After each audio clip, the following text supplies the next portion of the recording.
partir deste ano, mudanças foram pensadas e realizadas para garantir um direito, o direito do trabalho doméstico. E agora, o que muda a partir daí? E para os trabalhadores e trabalhadoras, o que essa nova lei vai acontecer para eles?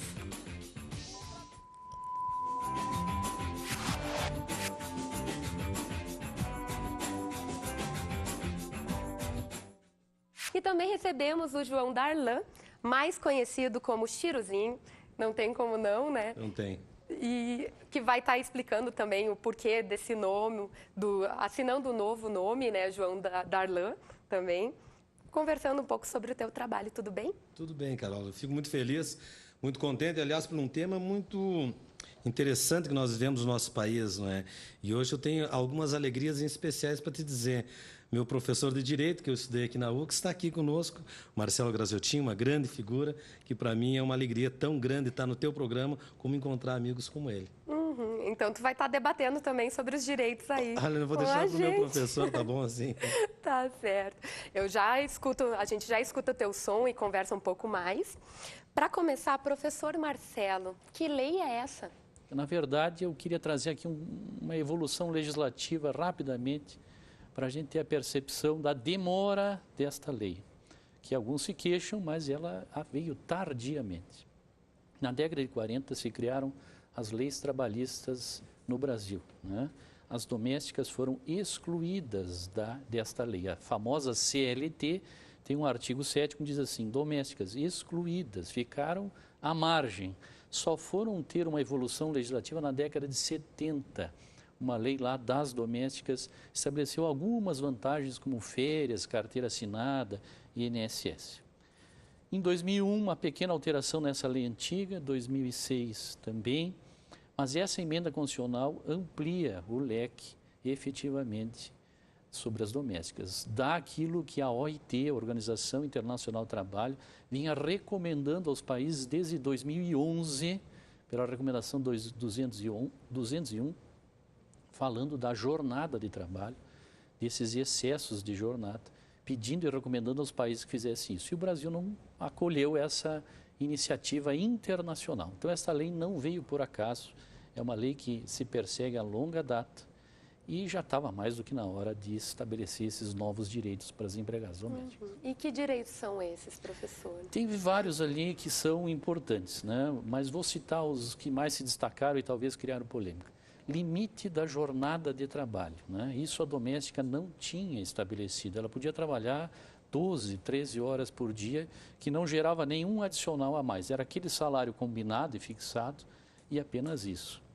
Essa é uma grande vantagem. Tem os intervalos que devem ser respeitados. Quando a gente fala da lei das domésticas, não é só para as domésticas, né? No caso, contempla também caseiro, jardineiro, acompanhante de idosos, vigia, motorista, faxineiro, lavandeira, babá, governanta, cozinheiro. Então, é uma série de outros... Deixa crescer mais uma para... A enfermeira que cuida de alguém doente em casa também se enquadra na lei do doméstico. Tá certo. Cuidadora, né? As cuidadoras de idosos. Também de idosos. Lucas, e a questão da história? Toda essa mudança dessa nova lei, o que isso modifica aí? Boa noite, Carol, os debatedores, né? As domésticas. Lembrando que hoje nós temos uma efeméride, né? 125 anos que se aboliu a escravidão no Brasil.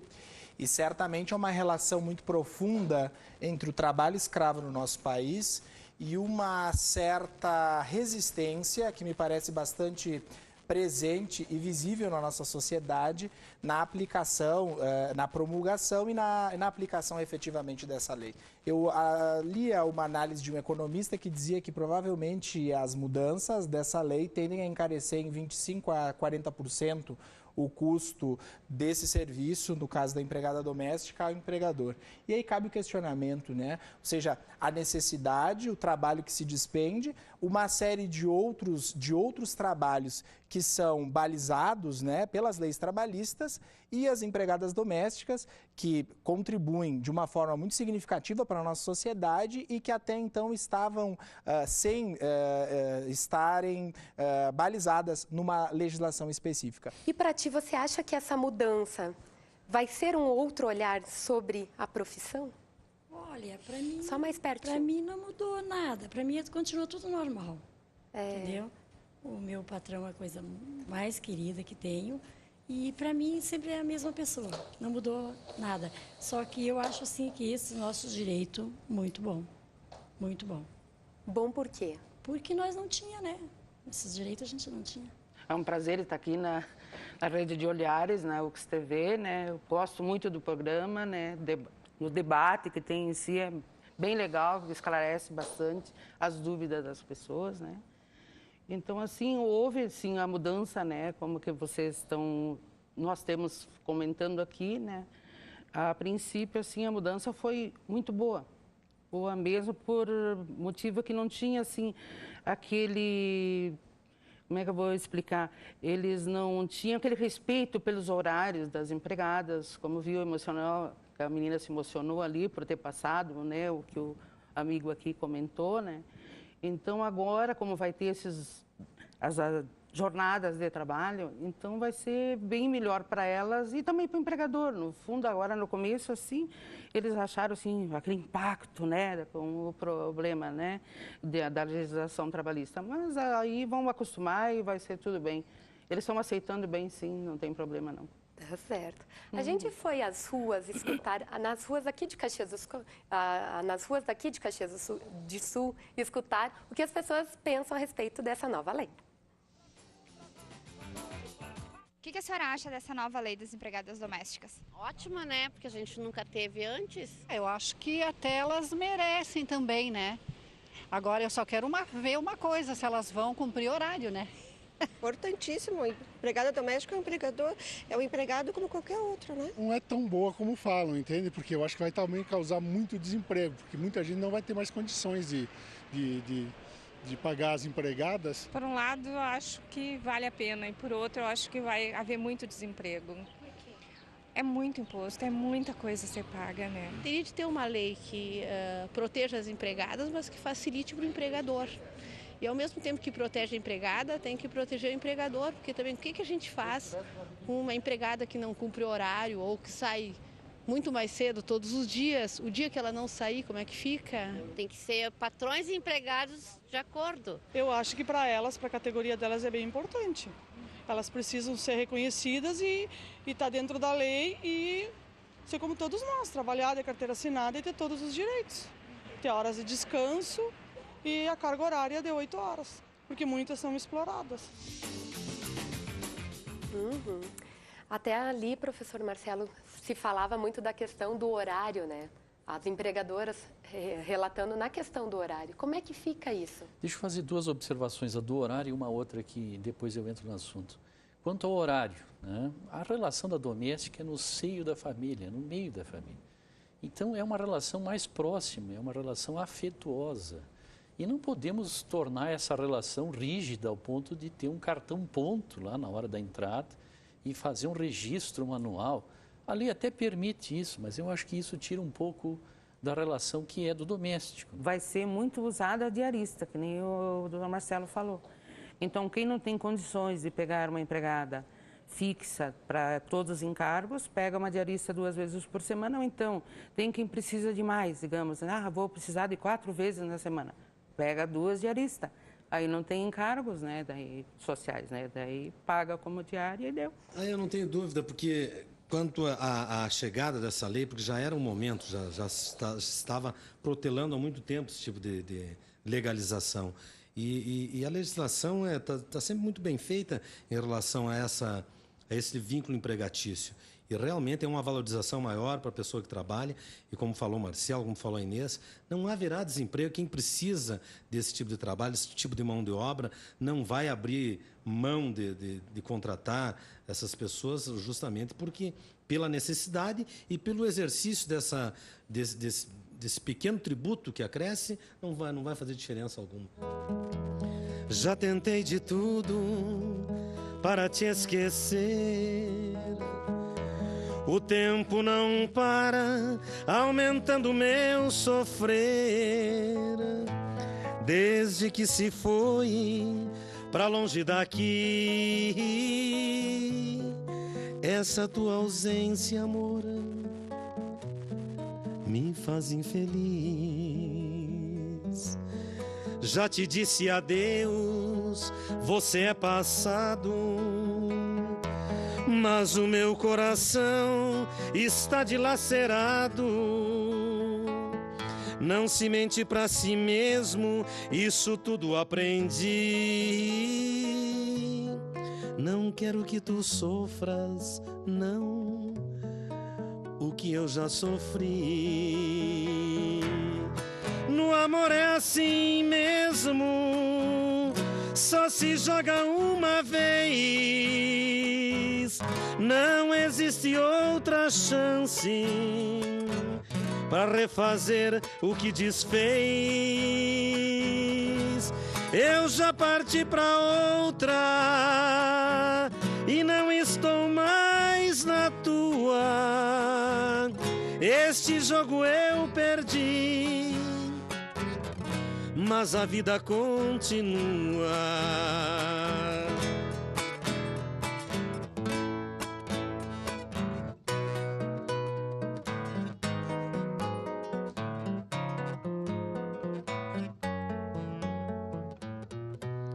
Mas a vida continua.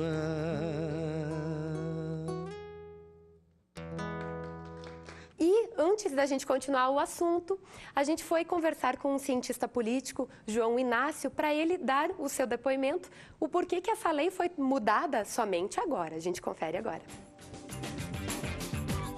Hoje em dia, né, os trabalhadores assim, de mais baixa renda, assim, de menos escolaridade, eles são trabalhadores, ou a população em geral, que estão conseguindo várias conquistas hoje em dia, né?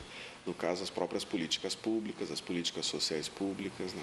A estratégia de saúde da família, Bolsa Família, ou seja, a própria família tem sido, e a família de baixa renda tem sido uma referência, né?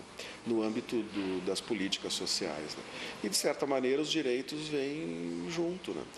E por que essa população consegue? Porque essa população, de certa maneira, ela está ganhando relevância e significado tanto pela questão do voto como pela questão do consumo, né? As pesquisas todas têm mostrado que esse setor tem tido um determinado comportamento eleitoral, né? E isto, então, chama atenção e, na medida em que é um ator político, há também a preocupação de tratá-lo bem, né? Porque isso pode render, né, voto.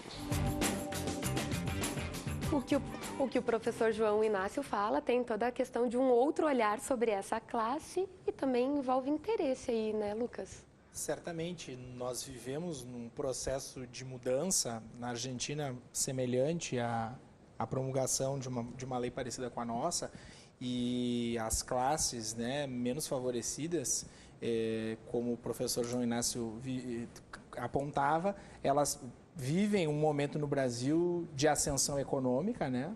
E também de garantia dos seus direitos. E a lei, essa emenda constitucional, ela tende a garantir um direito, né, que já estava indiretamente implícito na Constituição de 1988, porém que não era efetivamente aplicado. Cabe agora, acho que esse é um processo que vai se iniciar agora, que é de como vão se dar essas relações, e o professor Marcelo apontava isso, né? Obviamente que o ideal é que haja uma relação harmoniosa entre o empregador e a pessoa que trabalha. O Lucas falou algo muito importante que a lei contempla. Para que não seja uma lei morta, como muitos nasce e não se desenvolve, esta lei estimula a criação dos sindicatos, dá o poder aos sindicatos para que os sindicatos negociem, fiscalizem, ajudem, orientem e assim por diante. Eu acho que o processo de sindicalização, e é exatamente o sindicato que vai ter a força e a representatividade para fazer essa cobrança, de um lado, do empregador e do Estado para que a lei seja aplicada. Obviamente que nós temos, como eu dizia, em função do estigma, da informalidade, da dificuldade da mobilização, óbvio que criar um sindicato, né, nessa área, ele é bem mais difícil do que o sindicato dos professores, dos engenheiros, né? Então, elas têm que tentar colaborar também para ser, porque tem que ser presidente do sindicato, tem que ser uma doméstica, como for do empregador, tem que ser o empregador. Então, nós temos que se unirem todo mundo junto para tentar formar um sindicato, porque Caxias é grande e até merece ter um sindicato, né? Há quanto tempo tu tu trabalha como doméstica? Há 23 anos. Há 23 anos. Desde os 18 anos. E essa mudança com a nova lei, o que significou para ti? Para mim não mudou muito, porque os patrões ainda não se decidiram. Né? Então, porque eu tenho 2 trabalhos. O da tarde, eles já pagam um fundo de garantia, essas coisas, né? E de manhã, de manhã eles não pagam. Sim. Mas eu acho que as empregadas domésticas, elas têm vergonhas, como só viemos em 4, né? Sim. Eu acho que elas têm vergonhas do serviço delas, ser doméstica. Por que tu acha? Porque todos, por exemplo, eles vão de um jeito vestida, tu vê uma pessoa bem vestida, tu não diz que é doméstica. Elas entram rapidinho lá e saem rapidinho. Uhum. Tem vergonha. Por exemplo, tinha uma ex-patroa minha que ela me disse assim para mim, que o serviço de doméstica é melhor até de médico. Quem cuida dos filhos dos médicos? Faz almoço, cuida tudo da casa. É a empregada. Enquanto eles estão lá no consultório, atendendo as pessoas, eu acho que é um serviço como qualquer outro. Tá certo, com certeza. E agora a Antônia quer falar para ti, o que essa lei mudou? Olha, essa lei mudou, assim, eu já esperava, né? Assim, um dia eu falei para uma amiga, eu acho que essa lei tem que mudar, um dia vai mudar. Eu falei, né, assim, brincando com ela, né? Aí eu falei assim, porque nós, empregada doméstica, a gente não é muito reconhecida, né? Tem patrões e patroas, me desculpa eu falar, porque eu estou falando sinceramente, porque chegou a minha vez. Sim. Que há muito tempo eu queria falar o que estava entalado aqui na minha garganta, né? Assim, tem patroas que não dão valor à empregada, sabe? Então, eu me emocionei aquela hora, porque eu lembro que eu trabalho de empregada doméstica desde os meus 15 anos. Uhum. Eu, assim, trabalhei porque... Assim, eu achei, assim, que... Como eu fui do sítio, aí eu... Né, o primeiro emprego que eu tive foi de babá, de babá, né? Então, eu trabalhei 2 anos, 8 meses, eu fiquei 2 anos, 8 meses, e essa pessoa, assim, me tratava como se fosse da família, né? Assim, quando eu vim que eu não sou daqui, eu sou de Curitiba, né? Quer dizer, sou de Pato Branco, Mariópolis, Paraná, né? Lá perto de Pato Branco, sou paranaense, mas eu moro aqui morei 6 anos aqui, né? Todos os empregos que eu trabalhei foi pela agência da Inês, né? Assim, muitos eu fui felizes, outros não, né? Então, desculpa, eu comentei com essa minha amiga, eu falei assim, um dia vai aprovar essa lei e um dia a gente vai ser feliz, né? Eu espero que os patrões, assim, eles cumpram o que essa lei, né, saiu agora, né? Eu fiquei muito feliz quando saiu essa lei, assim, sabe? Fiquei muito feliz mesmo. E agora, no momento, estou desempregada, né? Há 4 meses, né? E, então, assim, eu fui muito... Eu trabalhei em várias casas, assim, eu fui muito maltratada. Sim. Eu não comia na mesa. Até, inclusive, trabalhei numa casa aqui em Caxias, que eu não vou falar o nome, que é uma pessoa, assim, muito... Não, mas não precisa. Tá, é um jogador de futebol muito famoso. Sim. Que foi discriminada. Então, eu acho que a gente é ser humano, a gente é de carne e osso.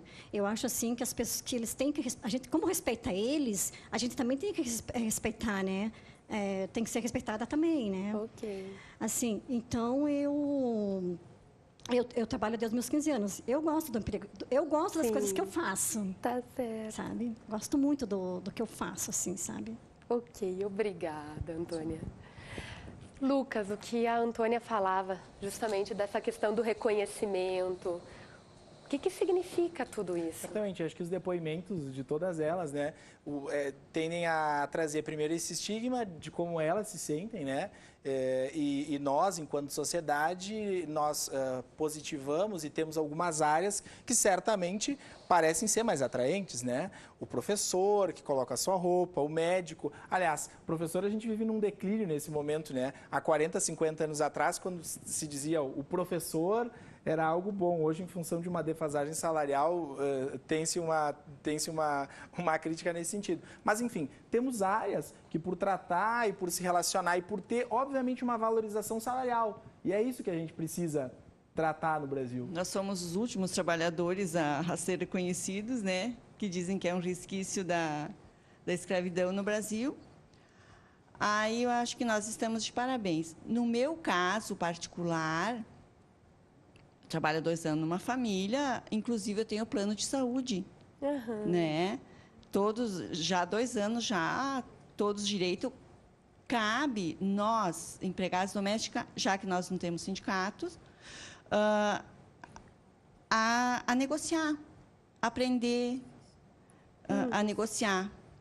Então, quando eu trabalhava numa casa há 8 anos, aí eu pedi o fundo de garantia, não quiseram me dar, então tá, muito obrigado, continuamos amigos, pedi demissão e arrumei um outro que me desse tudo isso. Acho que é do dia a dia, ao pouco a gente vai chegando lá, e chegamos lá, né?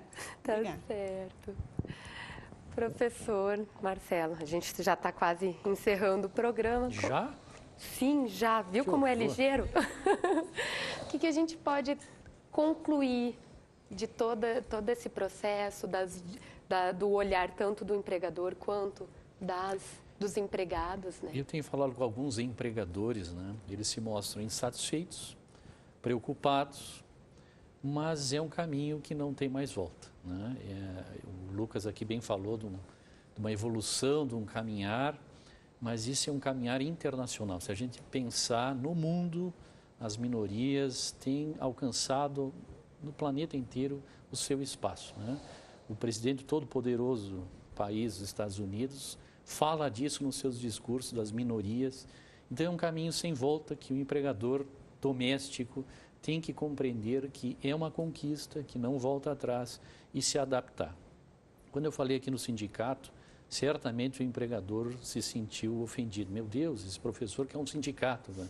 Mas nós temos que ver o sindicato das empregadas domésticas como um elo de ligação que vai orientar tanto as empregadas, como também vai ajudar nessa orientação aos empregadores.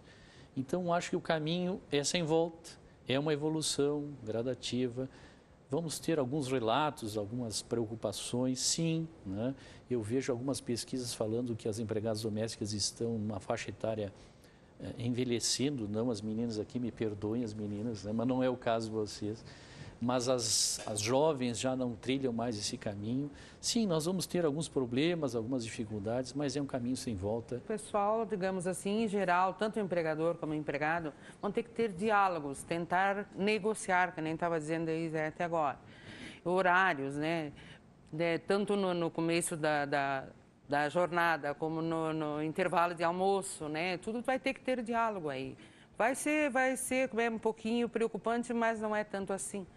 É só sentar e conversar que tudo se resolve. Tá certo. Tem bastante coisa ainda para ser negociada e discutida. Tem muita coisa. E horário, gente que ainda diz que não está valendo a lei, e tem bastante. Ok. Eu agradeço a Inês, o Lucas, o professor Marcelo, as meninas pela participação. Nós encerramos o Rede de Olhares ao som do João Darlan. E obrigada pela presença, você que acompanhou junto aí o Rede de Olhares. A gente se vê num próximo Rede. Até mais. A história que eu vi é igual a tantas outras. Me confundiu a cabeça, de repente eu me perdi. Quando me disse então, acredite se quiser, isso pra mim tanto faz, não te devo explicação. Você me fragilizou, me quebrando por inteiro. Nem sequer o seu abraço na mensagem me deixou. Então tá, é assim que você quer me esconder a verdade nesse jogo de mulher. Então tá, tô saindo de mansinho, seguiremos nesta estrada, cada qual no seu caminho. Então tá.